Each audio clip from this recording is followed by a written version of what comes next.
Ambassador Bloch साहब, 2026 में आप क्या देखते हैं कि पाकिस्तान कहाँ पे खड़ा होगा? अभी तो मैं आपसे दो एस्पेक्ट्स में बात कर रहा हूँ। मैं दो चीज़ें आपसे जानना चाहूँगा। एक, नंबर वन, कि आप 2026 में हम लोग जो हमारे ताल्लुकात हैं अमेरिका के साथ, वो आपको कैसे नज़र आते हैं? वन, एंड सेकेंडली, रीजन में ठीक है, हमने हेजबनी जो है वो ख़त्म कर दी इंडिया की 4 दिन के कॉन्फ्लिक्ट में, लेकिन उसके बाद बाकी जो छोटी छोटी स्टेट्स हैं, छोटे छोटे ममालिक हैं इंडिया के इर्द गिर्द, वो सारे जो है नाला हैं इंडिया से। सो वहाँ पे हम कहाँ खड़े होंगे इन 2026?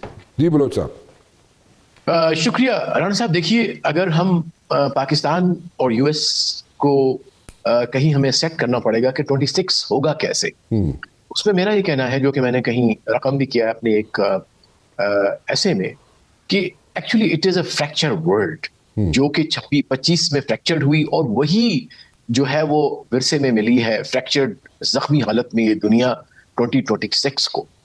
अब उस जख्मी दुनिया में अल्लाह का ये बड़ा करम जरूर है। मैं कहना चाहूंगा कि हमें जख्म देने वालों की नीयतें तो कुछ भी होंगी, लेकिन अल्लाह ने हमें उससे बचाया। और हमें, मैं ये कहते हुए फख्र महसूस भी कर रहा हूँ, अल्लाह का शुक्र अदा कर रहा हूँ कि वाकई फतहुल मुबीन हासिल हुई, जिसमें यकीनी तौर पर ये बात मैं लफाजी की वजह से नहीं कह रहा, दुरुस्त है कि अगर अल्लाह की उसमें ना होती रहमत शामिल, तो हमारे सामने ऑड्स बहुत ज्यादा थे, वहां गुरूर बहुत ज्यादा था, वहां कैलकुलेशन बड़ी खतरनाक थी पाकिस्तान के लिए। दुनिया को वाजे हो गया, और खासतौर पर क्योंकि आपने यूएस की बात की, तो यूएस को यह बड़ा वाजे हो गया कि उसने गलत हॉर्स पे अपना शर्त लगाया हुआ था। हिंदुस्तान दिखने में तो बहुत सजा वजा घोड़ा था, लेकिन अंदर से खोखला था। ठीक है, खोखला in the sense of its grey power, in the sense कि स्ट्रेटेजिकल थिंकिंग उनकी नहीं थी, उनकी पॉलिटिकल खोखला था, सिर्फ नैरेटिव पे उन्होंने बांधा हुआ था। तो यूएस ने पाकिस्तान को फिर चूज कर लिया as a factor of stability, और पाकिस्तान यूएस के स्ट्रेटेजिक जो बिजनेस एंटरप्राइज है, रिलेशनशिप है, उनको आगे बढ़ाना है, जिसमें अभी मिनरल्स है, इन्वेस्टमेंट्स हैं, जिसमें और बहुत सारी कन्वर्जेंसीज जो है वो जैसी हालत में इस वक्त, although the economy of the world is in tatters, but still जो भी पीसेस बट गए हैं दुनिया के, हो गए हैं, उन पीसेस के साथ हम मिलके इस इम्परफेक्ट वर्ल्ड के अंदर हम बिजनेस कर सकते हैं, और ये दोनों कंट्रीज के अंदर कन्वर्जेंस। ठीक, अब आपका दूसरा सवाल का मैं छोटा सा जवाब जरूर दूंगा।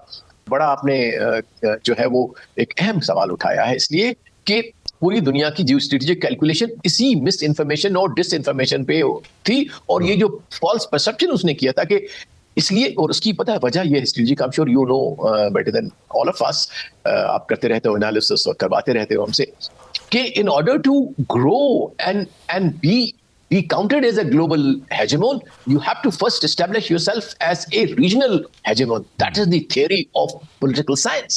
तो they were following कि जी सबसे पहले कि हमने अपना चौधरी साउथ एशिया का बनना है, फिर जाके दुनिया हमें चौधरी मानेगी, and they were exactly following that. और वो फिर मिक्सड भारत और बहुत बड़े बड़े दावे कि जी स्ट्रेटेजिक ऑटोनॉमी भी हमारी होगी, हम उसको भी, यूरोप को भी आंखें दिखाएंगे कि we teach them how to do politics. My God, look at the cheeks of Jaishankar, he was teaching them कि दुनिया की पॉलिटिक्स कैसे चलाती है। I think one of his interviews, yes he said it कि if problems of the problem that are with we are facing are not your problems are also not our problems.